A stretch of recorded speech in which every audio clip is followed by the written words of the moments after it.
In Rome, during the celebration of the solemnity of the Immaculate Conception, a peculiar scene caught everyone's attention. Pope Francis, while addressing his prayer to the Blessed Virgin in Piazza Spagna, showed an unusual gesture on his face, just below the chin. The Holy Father began his prayer with words of love and gratitude towards the Mother of God, recalling that the flowers offered were a visible symbol of devotion, but that, for Mary, the most precious were the flowers of the soul, the prayers, sighs, and tears of the humble and helpless. Thus, she invited the faithful to turn their gaze towards the true internal works, those that build a spiritual path towards the Lord. This reflection led many to question themselves. How much effort do we devote to renewing our spirit compared to our daily tasks? The Pope's words resonated as a call to seek a balance, prioritizing the works of the heart. If you enjoy content that helps you grow spiritually, don't forget to like this video, subscribe to our channel, and join our community for more inspiration. Let's get started. As he spoke, he made mention of the upcoming Jubilee in Rome, an occasion of hope in the midst of a world marked by crisis and conflict. Mentioning the physical renovations in the city, he stressed the importance of not neglecting the inner transformations that truly prepare the soul to receive divine grace. He recalled that the true Jubilee does not lie only in external works, but in spiritual renewal, especially through the sacrament of confession, which allows reconciliation with God and with others.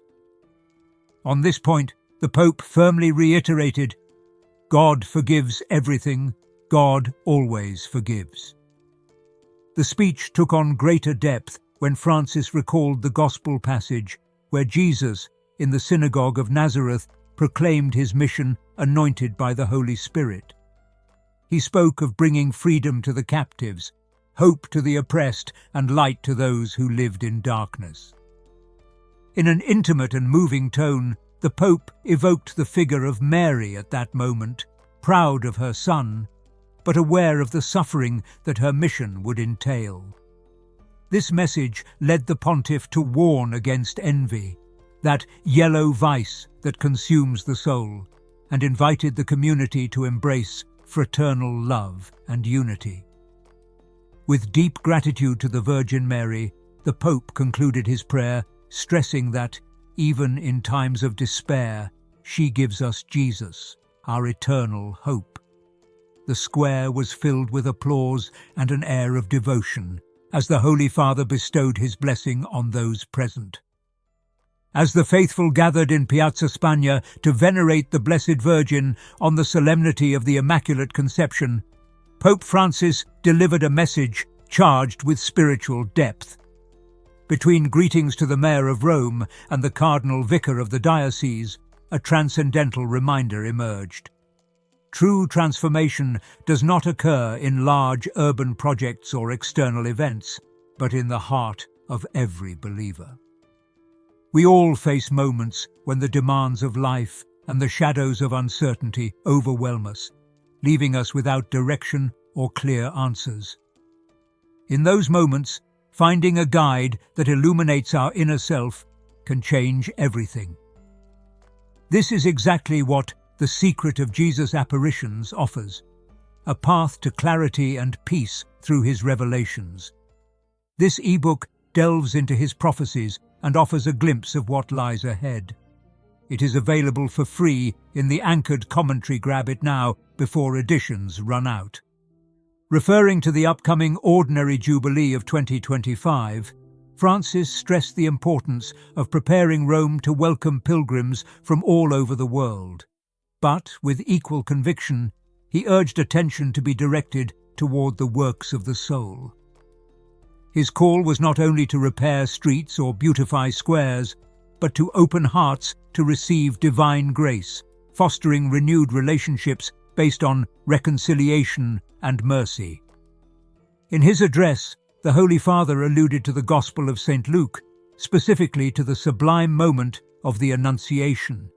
With words full of admiration, he described the moment when Mary, a young girl from a small outlying village, accepted to collaborate with God's plan of salvation. Her yes to the Archangel Gabriel marked the beginning of a change in human history, restoring hope to those who had lost it. The analogy with Michelangelo's painting in the Sistine Chapel illustrated how the human and the divine meet in a gesture of connection that transforms. As he spoke from the window of the Apostolic Palace, Francis asked incisive questions to the faithful. "Where do you place your hope?" he inquired. "In money, in power, or in the mercy of God?" His words resonated as a call to reflect on the values that guide our lives.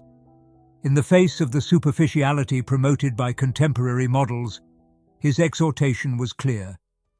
Seek true happiness in God's love, which always precedes and forgives. The message culminated with an invitation to open the doors of the heart, preparing for the upcoming Jubilee, not as a ceremonial event, but as an opportunity for inner renewal. In this context, the figure of Mary Immaculate stands as an example of total surrender and trust in the divine will, reminding us that, even in turbulent times, hope must never be extinguished. During the solemn day dedicated to the Immaculate Conception, Pope Francis addressed a message full of compassion and calls for reflection, stressing the importance of prayer and solidarity in a fractured world. From the balcony of the Apostolic Palace, his voice resounded like an echo of hope as he exhorted the faithful to unite in prayer for peoples facing suffering, wars, and social challenges. The Holy Father made a special appeal for peace in devastated regions such as Ukraine, the Middle East, South Sudan, and Myanmar. His emotionally charged plea implored world leaders and the international community to consider a ceasefire during the Christmas period. This request was not simply political, but deeply spiritual, reminding everyone that Christmas represents a time for reconciliation and fraternity. Do you feel you need to renew your inner self and find clarity in the midst of challenges? Our free ebook may be the tool you're looking for. Download it now. Copies are running out. The Pope also addressed words of consolation to the people of Nicaragua, who venerate the Immaculate Conception as their patron mother. In his message, he urged the pursuit of constructive and respectful dialogue, promoting peace and harmony in a nation marked by uncertainty. His tone, full of tenderness, sought to comfort those facing adversity, reaffirming Mary's role as a symbol of consolation and hope. In an unexpected gesture, he remembered those detained on death row in the United States, stressing that their suffering also deserves attention and prayer. "Let us think of these brothers and sisters of ours," he said, asking that their sentences be commuted. This call reflected his constant struggle for human dignity and his rejection of any form of violence or extreme punishment. The message continued with words addressed to the workers of Siena and other Italian regions who are struggling to keep their jobs in the midst of economic hardship. Stressing that work is not only a right, but a source of dignity, the Pope showed his support for those facing labour injustices, reminding them that they are not alone in their struggle. Finally, his exhortation focused on opening the heart to Christ, born of Mary Immaculate, inviting the faithful to implore his intercession so that he may dwell in their lives. This call not only marked the spirit of the celebration, but encapsulated the essence of a message destined to inspire action and hope in every corner of the world. In the heart of the Plaza de España, where the prayers of thousands were raised to heaven, Mary's example resounded as a call to transform not only spiritual structures, but also the most intimate human relationships. Her unconditional acceptance of the divine plan not only changed human history, but also marked a clear path for unity and reconciliation in families. From her humility in Nazareth, she teaches us that love and unconditional surrender are the basis for building harmony in relationships. In a world marked by family fractures and misunderstandings, her figure inspires us to reflect on forgiveness as an act of strength and not of weakness. In this regard, Pope Francis urged the faithful to take her example as a guide, especially in moments when differences seem unbridgeable. Marian devotion, present in so many communities around the world, has become a symbol of hope and cohesion. In many regions, Our Lady is venerated as the protector of homes and the intermediary in family conflicts. Examples such as that of small villages in Latin America, where processions in her honor bring together estranged families, or the community celebrations in Spain, where Marian traditions unite generations, show how her figure transcends the spiritual to touch the human. The Pope, during his message, stressed the need to practice forgiveness not only in the confessional, but also in homes. He explained that reconciliation begins with simple gestures, a kind word, an act of patience, or a sincere apology. These actions, though small, have the power to heal wounds and restore broken bonds. Mercy, he emphasized, is the common thread that weaves stronger, more authentic relationships. As you reflect on this spiritually transformative message, we remind you that you can still download our free ebook. There are only a few copies available, so don't miss this opportunity. In the midst of his reflection, Francis mentioned that the works of the soul not only prepare the way for the Lord, but also sow the seeds for a more united and compassionate society. Every reconciled family, every healed relationship contributes to a world that is more humane and closer to the gospel message. In a time where economic insecurity and social inequality are becoming more noticeable, the Pontiff's words at the Mass really hit home when he talked about how important it is to treat people with respect, especially at work. In his message, he expressed his solidarity with workers facing challenges related to job loss, stressing that work is not only a means of subsistence, but a fundamental right that confers dignity. The Pope referred to concrete examples, such as workers in regions of Italy struggling to keep their jobs in the face of corporate decisions that prioritize economic profits over human needs. He highlighted how the Church has played a crucial role as a mediator in labor conflicts, offering spiritual and material support to those in vulnerable situations. The figure of Mary, as a symbol of protection, is guide for those seeking justice and equity in the social sphere. The speech also addressed the connection between work and community. Francis mentioned how employment creates a social fabric, a space where people relate, share values, and build a sense of belonging. The loss of this bond, he warned, not only affects individual families, but weakens the social fabric as a whole. His message stressed that protecting work is also protecting the cohesion of communities. From a global perspective, the Pope urged governments and international leaders to reconsider economic policies that perpetuate inequalities. He spoke of initiatives that seek to balance economic progress with social justice, citing examples of community projects where employment is not only a source of income, but an engine of social transformation. These initiatives reflect the message of the Gospel, which calls to care for the most vulnerable and to build a world where no one is excluded. In this call to action, Francis also emphasized the importance of education as a tool for change.